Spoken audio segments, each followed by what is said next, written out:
Hola a todos, buenos días.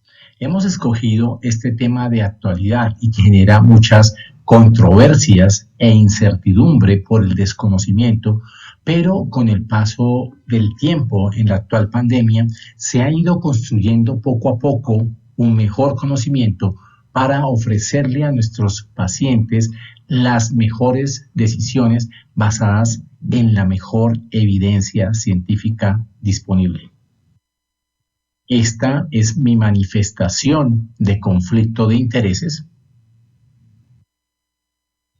Esta es la agenda que revisaremos en los siguientes 30 minutos. En primer lugar, les colocaré en contexto acerca de la definición de los DIMARS y las generalidades y algo de la respuesta inmune frente al virus SARS-CoV-2. Posteriormente, hablaremos algo sobre cómo debe ser el manejo de los DIMARS en el contexto de la infección por este virus. Luego, de manera corta pero minuciosa, exploraremos los diferentes DIMARS en los cuales se ha probado la eficacia y seguridad en el tratamiento de la infección por virus SARS-CoV-2. Y por último, tocaremos de manera muy corta el tópico acerca de la vacunación y su implicación con los diferentes DIMARS. Bueno, comencemos. Durante muchos años, los reumatólogos hemos utilizado el término medicamentos antirreumáticos modificadores de la enfermedad por sus siglas en inglés DIMAR para reconocer los agentes que interfieren con el proceso de la enfermedad que conduce a la artritis reumatoide y que influyen en el curso natural de la enfermedad. Para que un medicamento sea denominado como DIMAR debe, primero, inhibir el daño articular, suprimir los reactantes de fase aguda, disminuir los niveles de autoanticuerpos e impactar sobre el resultado funcional a largo plazo más allá del control de los signos y síntomas. Vemos también en esta diapositiva cómo desde 2014 Smolen propone las siglas para denominar de esta manera los DIMARS convencionales, aquí los DIMARS biológicos y DIMARS biosimilares, y por último los DIMARS con target específico o con blanco específico. Revisemos algo de la historia del coronavirus. El SARS-CoV-2 no es el primer coronavirus que aparece en nuestras vidas.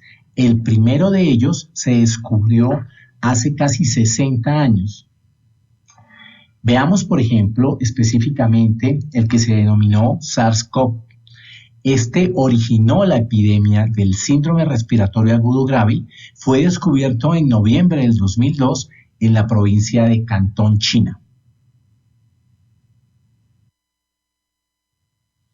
El coronavirus de tipo 2 es el causante del síndrome respiratorio agudo severo que de manera abreviada denominamos SARS-CoV-2, causante de la enfermedad por coronavirus de 2019, cuya expansión mundial provocó la pandemia del COVID-19.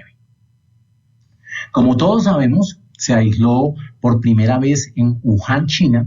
Se cree que tiene un origen zoonótico, es decir, que se transmitió de un huésped animal a uno humano. El tamaño de los viriones es de aproximadamente 50 a 200 nanómetros de diámetro y su genoma es de RNA monocatenario. Su secuencia de ARN es de aproximadamente 3.000 nucleótidos de longitud. Este virus consta de 4 genes para las proteínas estructurales, características de los coronavirus que se designan de esta manera, con la letra S o glicoproteína pico o spike, que es un homotrímero de glicoproteína cuyo ensanchamiento distal de sus pliegues forma las puntas de la superficie. Tenemos la proteína E, que es una pequeña proteína de la envoltura. Por otra parte, tenemos la proteína M, que es una proteína de la matriz que une la envoltura con el núcleo vírico, y la proteína N, que es una fosfoproteína de la nucleocápside, aquí, además de también los ORFs que codifican las proteínas no estructurales, incluyendo las enzimas que aparecen durante su ciclo reproductivo intrahospedero. Vamos a hablar un poco del mecanismo de acción del virus. Y dentro de nuestras células, aunque no está 100% identificado molecularmente, sigue el patrón habitual de los virus con envoltura. Los pasos son los siguientes. Entonces tenemos primero la absorción. Entonces el virus se une a la célula hospedera e introduce su material genético. En segundo lugar ocurre la penetración, posteriormente la decapsidación, en el cual el material genético queda libre en el citoplasma a través de diferentes enzimas que degradan todas las proteínas víricas. Después ocurre la síntesis y replicación, el ensamblamiento y posteriormente la liberación por mecanismo de exocitosis, lo que les facilita rodearse de membrana. Hablemos ahora aspectos de la respuesta inmune frente al virus SARS-CoV-2. Este virus SARS-CoV-2 se transmite a través de gotitas respiratorias de pacientes infectados a las células de la mucosa oral y respiratoria. El virus se replica y pasa a las vías respiratorias inferiores, lo que puede provocar una neumonía grave. La puerta de entrada a la entrada de la célula huésped, aquí en la vista ampliada, es a través de la interacción de la enzima convertidora de Spike o glicoproteína Spike 2, que conocemos como la sigla de AC2, con la excisión de Spike en el estado de prefusión de las proteasas TMPRSS2 furina. Esta furina es una enzima proteasa que en los humanos y otros animales está codificada con el gen furin. Algunas proteínas están inactivas cuando se sintetizan por primera vez y se deben eliminar ciertas secciones para que se activen. Así, la furina lo que hace es escindir esas secciones y activa las proteínas. El virus SARS-CoV-2 ingresa a la célula huésped a través de la interacción entre el pico viral o proteína Spike S y las proteínas de la enzima convertidora de angiotensina 2, conocida con la sigla AC2 del huésped.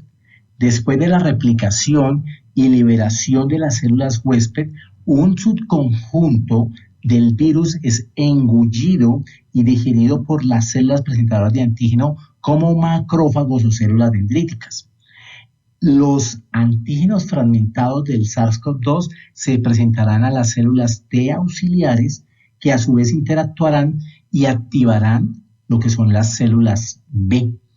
Las células B, una vez se activan, lo que hacen es proliferar y diferenciarse en células B plasmáticas o de memoria con receptores de unión de alta afinidad para el antígeno SARS-CoV-2.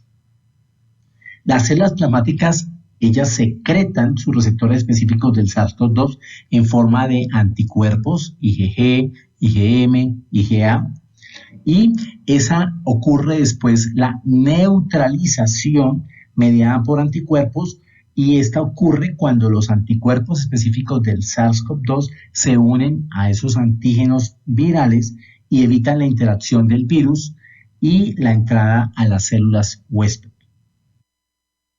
En este momento vamos a comenzar a revisar algo de lo que hemos aprendido desafortunadamente con el transcurrir de la pandemia acerca del manejo de los DIMARS y las enfermedades reumáticas.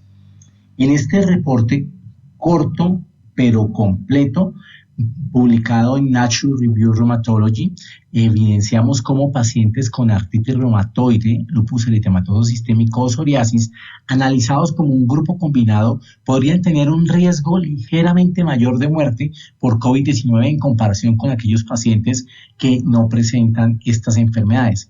Aunque es importante aclarar que el papel de la actividad de la enfermedad y los diferentes tratamientos en esta estimación del riesgo no fue tenido en cuenta.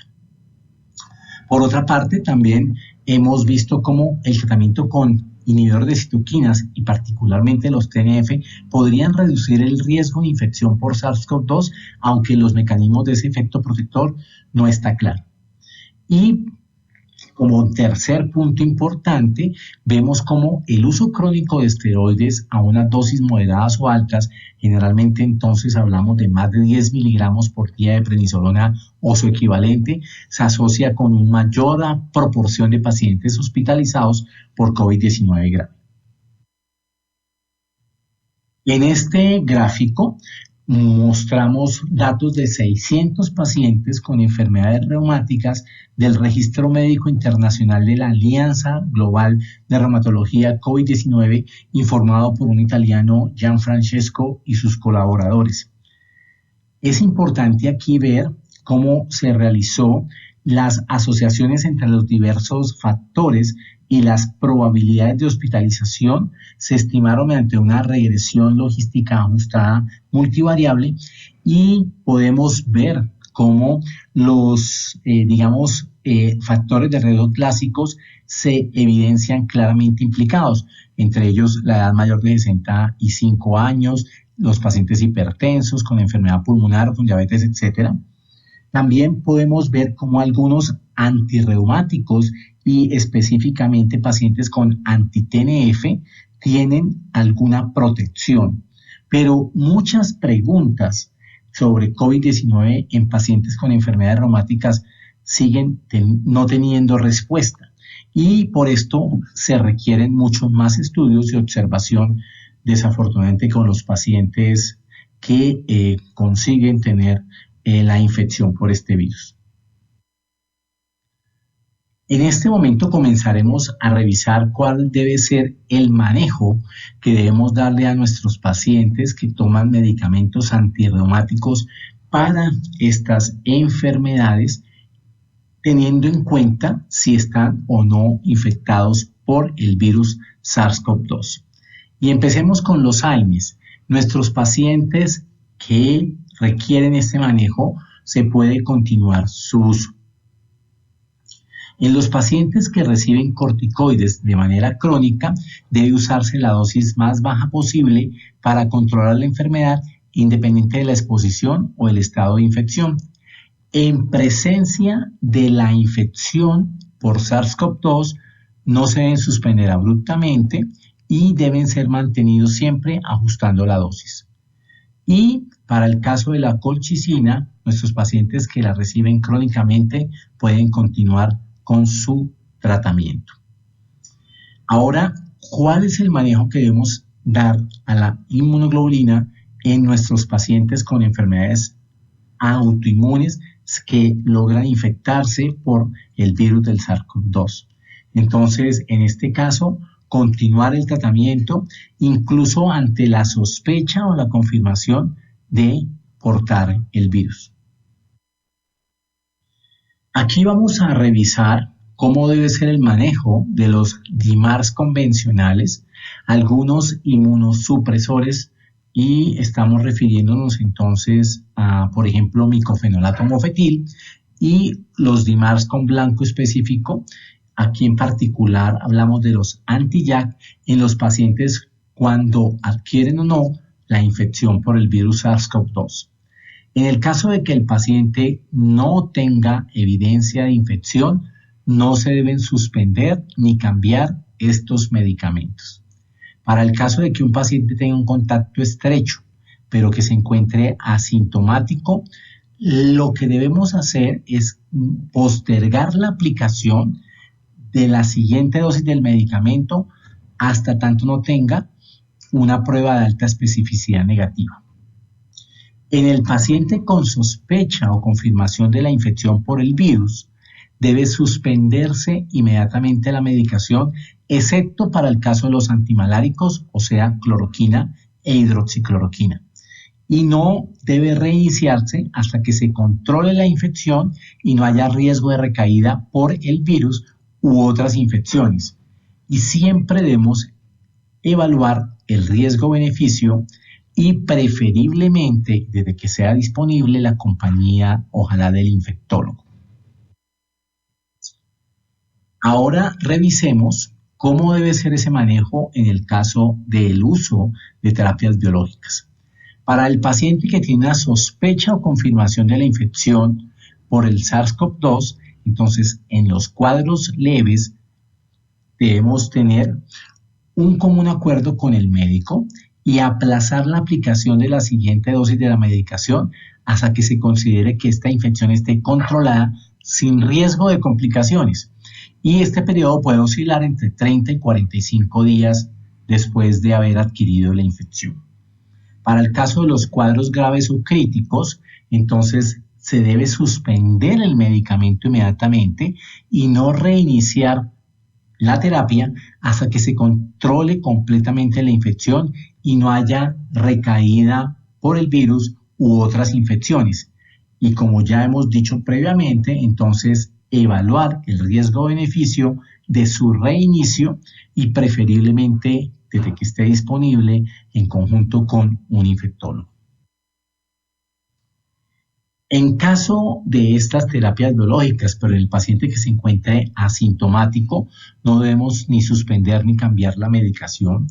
Pero para el caso de que el paciente esté asintomático, pero que ha tenido un contacto estrecho con un paciente con una infección demostrada con el virus del SARS-CoV-2, se debe postergar la aplicación de la siguiente dosis hasta tanto no se tenga una prueba de alta especificidad negativa. A continuación, les traigo un resumen basado en metaanálisis sobre la probable eficacia de los antirreumáticos en la infección por el virus del SARS-CoV-2. Comencemos con lo que respecta a la colchicina. Resulta que la inflamación de los macrófagos conduce a la actividad inflamatoria, la producción de esas sustancias inflamatorias como las citoquinas y la activación y transmigración de los neutrófilos, con expresión en la superficie celular de selectinas, integrinas, moléculas de adhesión intercelular que promueven toda esa adhesión de los neutrófilos a los vasos. Y la colchicina específicamente nos inhibe lo que es el NLRP3 inflamasoma, con el potencial de prevenir el desarrollo de esa tormenta de citoquinas y limita así la transmigración de los neutrófilos. En este metaanálisis en particular, vemos cómo la colchicina no reduce el riesgo de mortalidad, ni la necesidad para soporte ventilatorio, ni la admisión a la unidad de cuidado intensivo o la duración de la estancia hospitalaria entre pacientes con COVID-19. La moderada calidad de la evidencia no sugiere específicamente ningún beneficio de agregar colchicina al tratamiento estándar en los pacientes con COVID-19. En esta diapositiva revisaremos lo que respecta a los antimaláricos. Entonces, es claro que desde 1969 existe una evidencia científica que demuestra eficacia in vitro de la cloroquina como un potencial agente antiviral de amplio espectro. Los antimaláricos cloroquina e hidroxicloroquina bloquean la infección viral, incrementando así el pH endosómico requerido para que ocurra esa fusión virus-célula, y también esta interfiere en la glicosilación de los receptores celulares del SARS-CoV-2. En este metaanálisis de la parte superior se evidencia que aunque la profilaxis farmacológica es una estrategia preventiva muy atractiva contra la COVID-19, esta evidencia no logró demostrar un beneficio clínico para la hidroxicloroquina profiláctica y mostró un mayor riesgo de eventos adversos en comparación con el placebo o la ausencia de profilaxis. Vale la pena mencionar que esos efectos adversos son predominantemente gastrointestinales.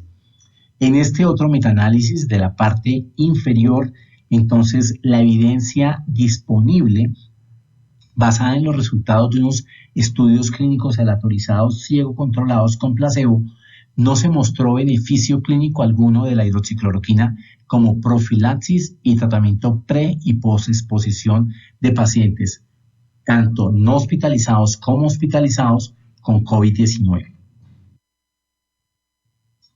Ahora pasemos a revisar un poco el papel de tocilizumab. En este metaanálisis que reunió 1.600 citas bibliográficas, pero solo fueron elegibles 8 estudios clínicos aleatorizados y 28 cohortes, estos 8 estudios clínicos aleatorizados tenían un bajo riesgo de sesgo e incluían 6.311 pacientes. Se examinó lo que fue el efecto del tocilizumab sobre la mortalidad a corto plazo. Así se encontró que la evidencia acumulada de una alta certeza definitivamente muestra que el tocilizumab reduce el riesgo de ventilación mecánica en pacientes hospitalizados con COVID-19 grave. Y con un nivel de evidencia de certeza moderada, muestra que el tocilizumab reduce el riesgo de resultados desfavorables y el riesgo de infecciones secundarias en pacientes hospitalizados con COVID-19. En esta diapositiva revisaremos un poco el papel de los inhibidores JAK en la infección por el virus del SARS-CoV-2. Y para esto es importante recordar, al inicio de nuestra charla, les comentamos cuáles eran las proteínas estructurales y no estructurales del virus. Porque es muy importante aquí para entender cuál es el proceso de inhibir estas vías de señalización intracelular. Ya este es un mecanismo dentro de las células. Entonces podemos ver cómo entre los varios NSP de SARS-CoV-2, el NSP1, 3, 6 y 13, inhiben la expresión dependiente del STAT1 del gen estimulado al interferón, suprimiendo así lo que es la fosforilación del STAT1. Recordemos que los STAT son los traductores de señal y activadores de la transcripción a nivel intracelular. Y de esta manera, entonces, así se reducen las condiciones inflamatorias. Las proteínas no estructurales del virus SARS-CoV-2, como las ORF, en particular ORF3, A y 7B, inhiben el STAT1 también.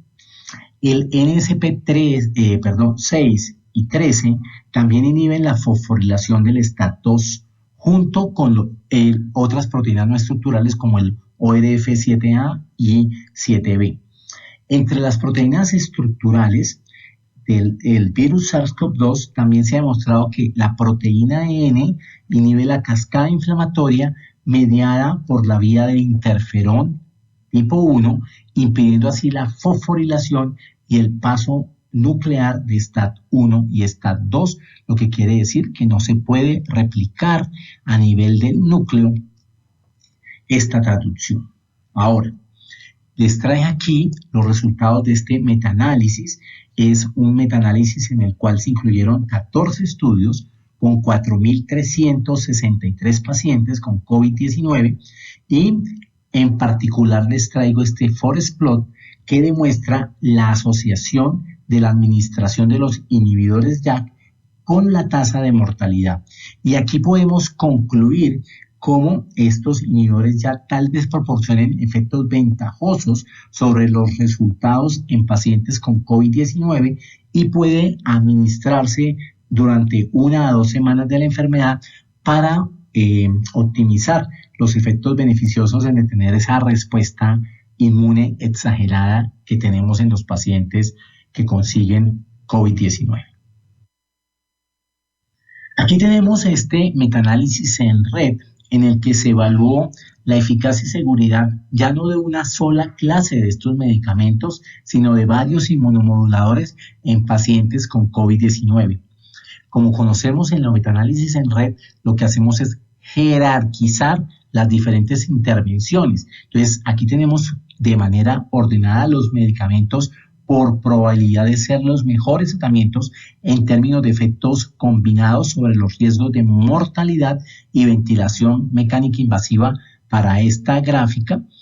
Y para la parte B, entonces tenemos los riesgos de ventilación mecánica invasiva e infección sobreagregada, que revela así la contribución separada de los efectos en cada variable a la puntuación total. Pero entonces aquí a cada fármaco se le dio una máxima puntuación de 50 para la eficacia y 50 para el bajo riesgo de infección sobreagregada, para un puntaje así máximo de 100. Entonces vemos cómo en cuanto a la eficacia y la seguridad, aquí el ruxolitinib fue el mejor tratamiento seguido de varitinib, después tofacitinib, mientras que por ejemplo la metilprednisolona, que está aquí, tuvo la peor eficacia y seguridad combinadas entre los tratamientos que se evaluaron en este metaanálisis en red. Los ensayos controlados y autorizados adicionales bien realizados deben entonces centrarse de esta manera en los inhibidores JAK, porque en este metaanálisis se demuestra su eficacia y seguridad. Para el caso de la metilprednisolona, consideramos que se debe desanimar su uso debido a su pobre eficacia y al alto riesgo de infección sobreagregada. Bueno, ahora pasamos por último de manera rápida a revisar algunos aspectos de los DMARDs y la vacunación para COVID-19, para no tocar el tema que más adelante la doctora Adriana Beltrán nos va a hablar de manera más amplia. Entonces, aquí tenemos este estudio publicado por DIPAC en Annals of Internal Medicine, en el cual se realizó el estudio, un estudio prospectivo observacional, y en el cual se involucraron 133 adultos con enfermedades inflamatorias crónicas y 56 controles, y se les tomó muestras de sangre antes y 1 a 2 semanas después de la vacuna contra el SARS-CoV-2. Y se encontró entonces así que nuestros pacientes recibiendo cada una de las terapias disminuye la inmunogenicidad medida por anticuerpos. Entonces encontramos cómo los medicamentos que depletan células B, en particular por ejemplo rituximab, disminuye la eficacia 36 veces. Los glucocorticoides no dependiente de la dosis pueden disminuir esta eficacia de la vacuna 10 veces, los inhibidores JAK 4.5 veces, los antimetabolitos 3 veces y los inhibidores del TNF 2.5 veces.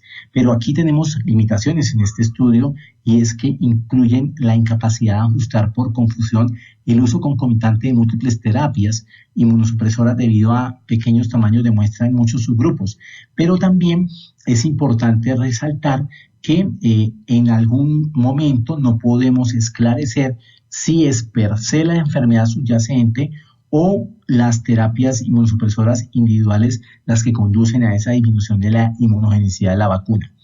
Pero también tenemos entonces que otro estudio, el publicado por Magliolo, en el cual se encontró que la terapia con rituximab conduce una respuesta deficiente a la vacunación contra el virus del SARS-CoV-2 en la mayoría de los pacientes vacunados que tuviesen una enfermedad reumática autoinmune. También se encontró en ese estudio de Magliolo que los niveles de inmunoglobulina son un predictor importante de la respuesta de inmunización a la vacuna contra el virus del SARS-CoV-2 en los pacientes que son tratados con rituximab, y aquellas personas mayores con rituximab pueden tener mucho menos probabilidad de responder a la vacuna de la COVID-19. También las respuestas a la vacunación contra el virus no mejoraron incluso después de seguir estas pautas publicadas sobre el momento de la vacunación posterior a la infusión del rituximab. En esta diapositiva observamos la tabla en la que el American College of Rheumatology propone cómo realizar el manejo de los tiempos para la vacunación contra COVID-19 en los pacientes que reciben los diferentes antirreumáticos. Entonces, para el caso específicamente aquí del Abatacept intravenoso, se debe realizar la vacunación una semana antes de la próxima dosis. Para el caso del Abatacept subcutáneo, el Belimumab y otros inmunomoduladores como el metotrexate, los anti-JAK o el micofenolato mofetil, se debe esperar 1 a 2 semanas según lo permita la actividad de la enfermedad después de cada dosis de la vacuna. En cuanto al acetaminofén, los AINES, suponiendo que la enfermedad es estable, pues se puede mantener durante 24 horas antes de la vacunación y no hay restricciones de su uso después de la vacunación. Para el caso de los anticitoquinas, anti-TNF, anti-interleuquina 6, 17, 23 y L12-23, desafortunadamente el grupo de trabajo no logró llegar a un consenso sobre si se debe o no temporalmente interrumpir estos medicamentos después de cada dosis de la vacuna, incluido tanto la primera dosis como las dosis de refuerzo. Para el caso en particular de la ciclofosfamida, se propone que se programe la administración de este medicamento una semana después de cada dosis de la vacuna, cuando sea factible, y para el caso de los antimaláricos, como ya conocemos, no se recomienda hacer ninguna modificación. Y para el caso específico de rituximab, entonces se debe discutir el momento óptimo de dosificación y vacunación con el reumatólogo antes de proceder. Entonces, en conclusión, hemos revisado el manejo de todos los agentes antirreumáticos en el contexto de la pandemia por SARS-CoV-2, de acuerdo a las recomendaciones basadas en evidencia y con el consenso de los expertos en general. No deben suspenderse los medicamentos antirreumáticos a nuestros pacientes con enfermedades autoinmunes ni inflamatorias crónicas. Revisamos la eficacia y la seguridad de los medicamentos antirreumáticos para el tratamiento de los pacientes con la COVID-19 y se establece la evidencia que algunos inhibidores JAK, incluso tocilizumab, son estrategias terapéuticas que pueden mejorar los desenlaces clínicos en estos pacientes. Y por último, debemos tener en cuenta que muchos de estos agentes antirreumáticos también disminuyen la eficacia de la vacuna contra el virus SARS-CoV-2. Muchas gracias.